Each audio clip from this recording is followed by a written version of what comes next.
I don't even know what spots are. Is spots like a bit that you have to do as a wrestler? I'm not. Listen, let's see what this is talking about. 1, 2, is this on?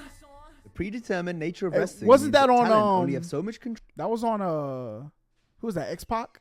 Controlling what happens. Wrestlers will often have to do angles, storylines, matches, or spots they don't want to. This promo also had a line regarding my actual friend who's going through actual leukemia that Vince wanted me to say. That he tried to talk me into saying. This is where I absolutely drew the line. Like, I was like, absolutely not. Today, we're covering those moments where performers either went through with the act anyway or outright refused. I don't care. Oh, this is crazy. Undertaker shoots on not doing take Rooney. What's that? Who you are, what you do. You'll never get me to do that. I can honestly say he never got me to do a take a Rooney. You didn't want to do the Stardust thing, so what happened? You ran away. As we list 10. Hold up, what is the take a Rooney?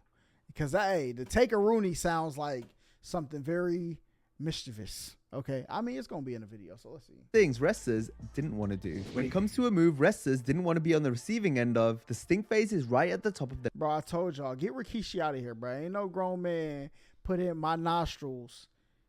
It's not happening, list. Bro. Who had the biggest problem with taking the stink face? I think it was a lot of the guys, man. But they knew, like, if Vince McMahon was going to take it. When the likes of The Rock, Stephanie, and even Vince McMahon were taking it, then there's not much anyone That's could crazy. say. He owns this company!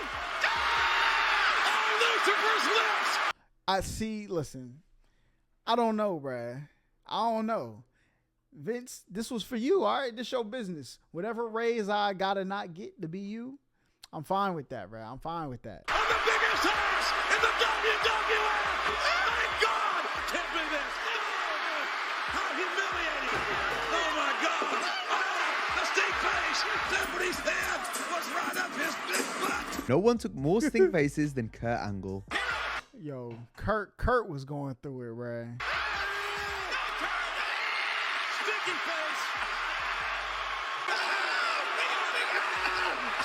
Yo, my man was getting raises though. Ain't nobody else gonna take him. Kurt said, "Look, hey, Rikishi, let's get on the pay-per-view, bruh.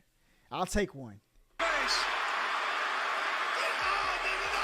In fact, Angle received the move so frequently, you could almost believe Kurt was requesting to take it. That'd be crazy. Yo, if we get the Perk Angle files and we hey.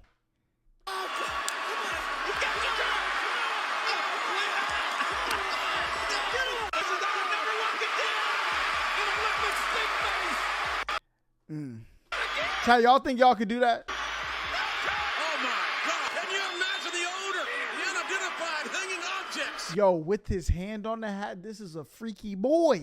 Here it comes! The stink face on Kurt Angle! Oh my God! In reality, Angle was a team player, willing to do whatever it took to be entertaining, something Rikishi may have taken advantage of when he played a cruel rib on the Olympic gold medalist in 2000. Beforehand, he had to go to the bathroom and relieve himself.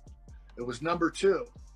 And he decided not to wipe himself. He got me in the stink face. And hold up, that's the bit?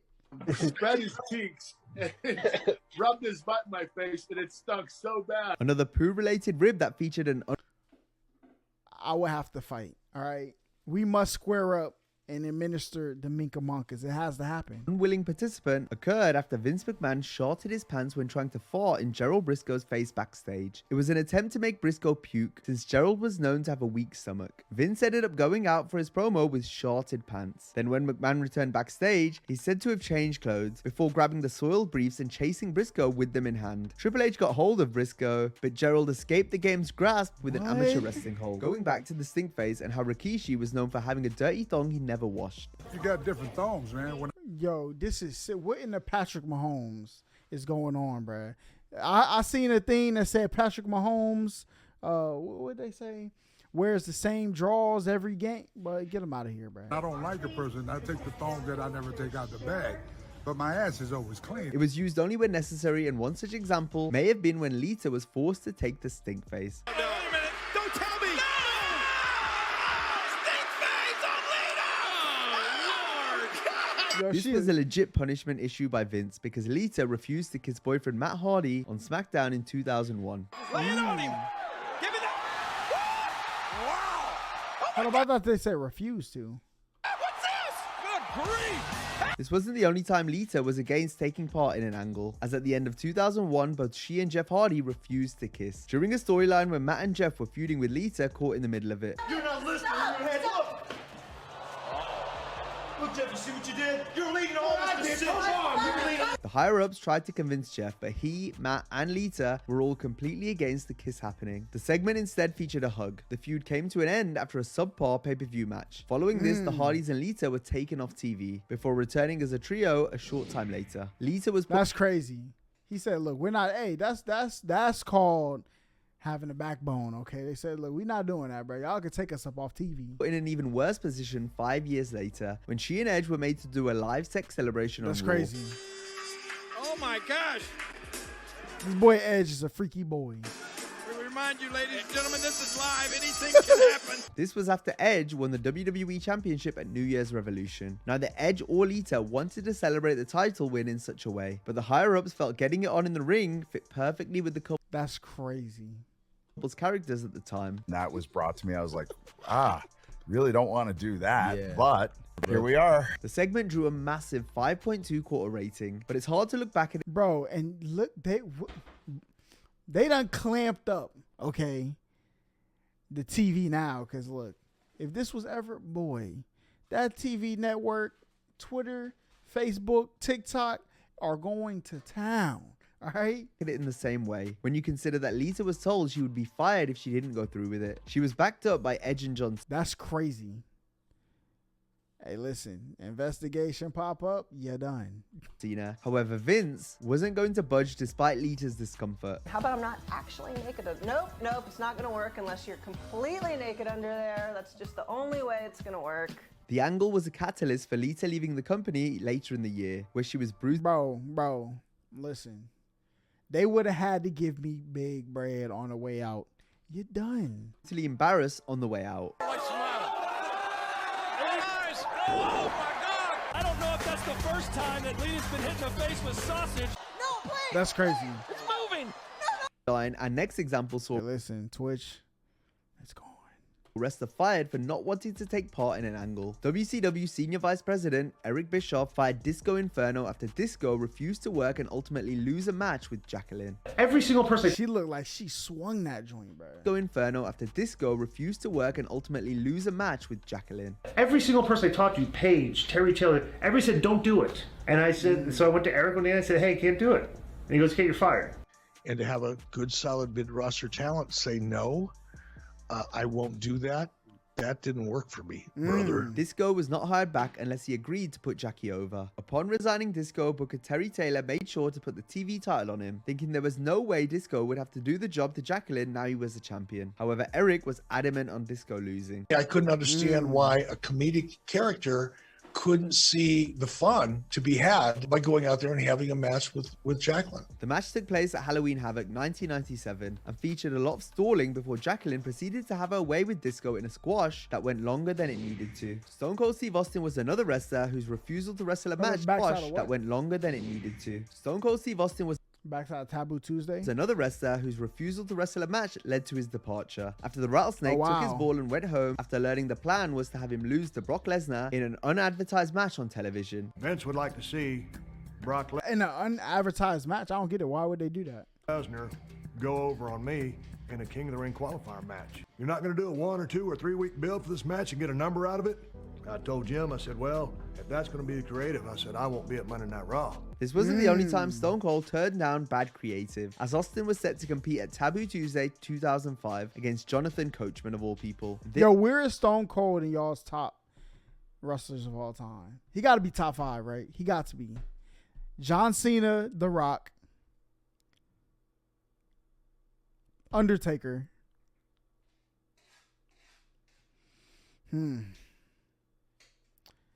Listen. Shawn Michaels. Stone Cold, bro. It got to be. Top 5? No? What's y'all top 5? This after Steve had stunned the entire McMahon family. That right.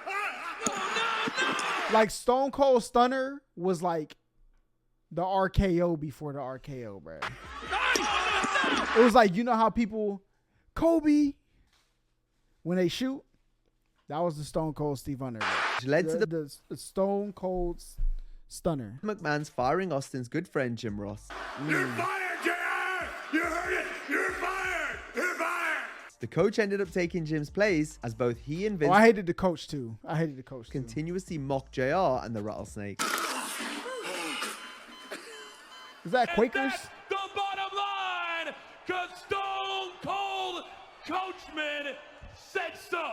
If Steve defeated Coachman at the pay-per-view, then JR would get his job back. However, once Stone Cold learned that Coach would be going over, Austin backed out of the show, saying that he hurt his back moving furniture as an excuse not to attend. Coachman would later say that the Rattlesnake no-showed. When they say if you can beat him, I don't get it though. Because Austin believed he was above wrestling a match versus an announcer. Austin was involved in some sort of accident over this past weekend. Austin will certainly not be a Taboo Tuesday. And it's safe to say Steve was right. Batista was drafted in as a replacement, while the JR getting his job back stipulation was dropped. JR was no stranger to being pitched in crappy angles. Unfortunately, JR was legendary too though. Wasn't in a position like Steve where he could turn stuff down. This meant that Jim was routinely featured in matches and segments he didn't want to be in. I was involved in a lot of matches, but none that I wanted to be in, but the minute by minutes ratings kill me.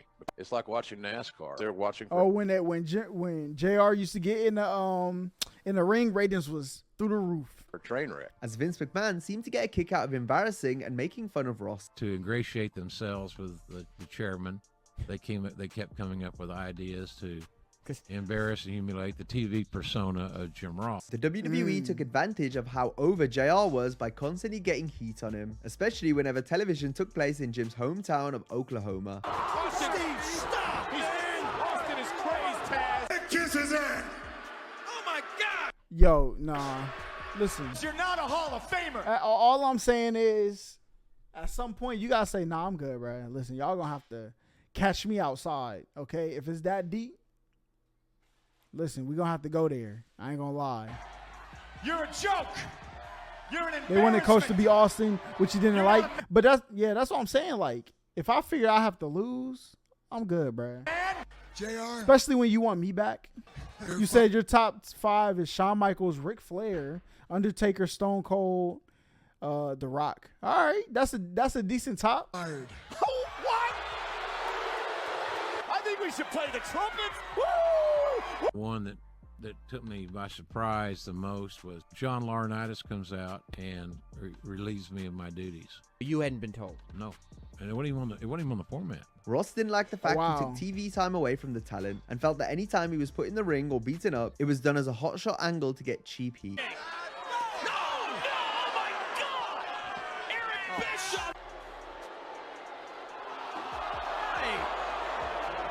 Yeah, I couldn't do it, bro. I couldn't.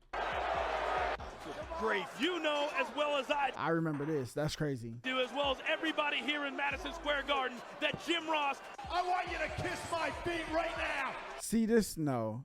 Listen, if Buddy was to come up to that station,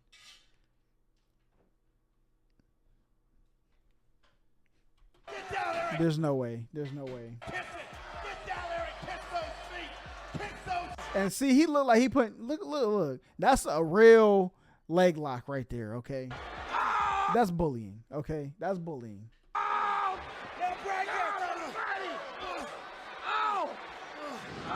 As much as JR didn't want to go through with the angles he did, he rarely turned anything down. Unlike Mick Foley, who famously declined the opportunity to wrestle Vince McMahon at WrestleMania 17. I could have easily come back, and it would have been a big match, and it would have been a good money match. The build began in December 2000, and prior to Mick being fired by Vince on the Christmas edition of Raw, a video was recorded with Foley signing a stack of contracts with Linda McMahon. Oh, wow. Life as you know it is about to change. Have a great show. It wasn't specified what the contracts were for. All that we were told in the video was that Mick Foley in your top was 10? able to appear in the WWF in some form, even if he was fired. The tape aired on the Go Home show for WrestleMania 17, where it set up Mick to appear as the special referee for Shane McMahon versus Vince, a match Foley had originally been asked to appear in as Vince's opponent instead. It's possible the contract was supposed to pave the way for Mick to wrestle Vince, but the details were kept vague in case things didn't go ahead. Foley would have been game for the match at any other time. However, given the hardcore legend had only been retired for a year year, Mick was still in the belief that he would never wrestle again. And I did not want to have that match with Vince because I could have sworn I was really retired. However, when you consider the fact that Foley ended up coming out of retirement and wrestling. See, I know Mick Foley for another 8 years, you can see why. But I don't know like a lot. Maybe we need to watch a video on Mick Foley. Mick regrets turning down the Vince match. Next, we have a wrestler who regretted a spot in a match that he was forced into doing. We're talking about when Sid and Jeff Jarrett challenged Scott Steiner for the WCW Scott Steiner title in what was initially a three-way at Sin 2001. Sid was known for his crazy character work as opposed to ever climbing the turnbuckle. Oh my God! What happened to my car? Go back! Go back! My man sound like Dinkelberg. 22. Oh man! Why me? Why me? Why? So it surprised fans when Sid leaped from the second rope at the end of his match. Officials insisted. I don't know if that's allowed, so we're gonna go ahead and skip that. You know what I'm saying? He go through with it. But it was something I didn't want to do, something I wasn't comfortable doing. Oh, so he never gets on the rope, and the one time he did, that's what happened? Somebody flying off the top rope. Sid endured a brutal landing, snapping both the tibia and fibula. The wrestlers still tried to work spots with Sid before Steiner eventually pinned him to end the match. I came to him through the day and said, I just don't feel comfortable with that. And so they just wouldn't bend. I think I came down at an angle. And when I came at that angle, it was just enough to snap that part. Like, you know how, boy, if I told you no and you made me do it, listen, my family will never want for a crumb again as long as your business, you're done. You're done. That's why I just, no, I'm good. Sid never wrestled regularly at a high level again following the injury. He later sued WCW for the incident and its aftermath, but the case was dismissed. Sid's leg break spot will live forever online as one of wrestling's most gruesome injuries. Much like the Kurt Angle segment where he stated what he wanted to do with Sharmell will go down as one of wrestling's most gruesome promos. Booker, I want to have sex with your wife. That's crazy. Bestiality sex. Angle wanted nothing to do with a bestiality comment or the entire stalking Sharmell storyline in general. This was another case where Vince McMahon wanted to create outrageous television. Despite being uncomfortable with the angle, Kurt was incredibly entertaining. Yo, which throughout proof that which program has more over the line stuff? Wrestling or like The Simpsons or like South Park or the WWE? That no matter what angle was given, he was going to make it work. It was the worst angle I've ever done, worst storyline I've ever done. I did it anyway because I've always been a team player, but I was not comfortable. Kurt was on form even during a storyline he didn't want to do. So imagine how great the Olympic gold medal. Nah, he had to be the this is a man's world. When he did that, this was when he became the wrestling machine after jumping to SmackDown in early 2006, where he won the world title off the bat. This was Kurt at his most intense and fierce. Gone was the comedy. Angle was now more predatorial in the ring as the unleashed straight shooting ass kicker. It was one of the best runs of his entire career, and it all came about due to Shawn Michaels turning down the chance to move to SmackDown. The Blue Brand needed a new top star after Batista had to relinquish the world championship due to injury. That's crazy. Surrender the title. Whole time he was going to shoot Guardians of the Galaxy. It was heartbreaking. Michaels, much like Triple H in 2004, had no intention of working Tuesdays. The only reason you were WWE champion for a year is because Triple H didn't want to work Tuesday. Oh yeah, JBL not a good guy, bro. In Shawn's case, he couldn't attend SmackDown tapings on Tuesday since it would interfere with Bible study time with his wife. Now, if you enjoyed this video, be sure to check out a similar video on 10 dark moments that WWE want you to forget. 10 dark moments is crazy, yo. We might have found us a channel right here. I ain't gonna lie. So when the metal hit his mug, he just sunk in place. 100K Holla, chillin' Bahamas. Come home to your crib and throw in your mama.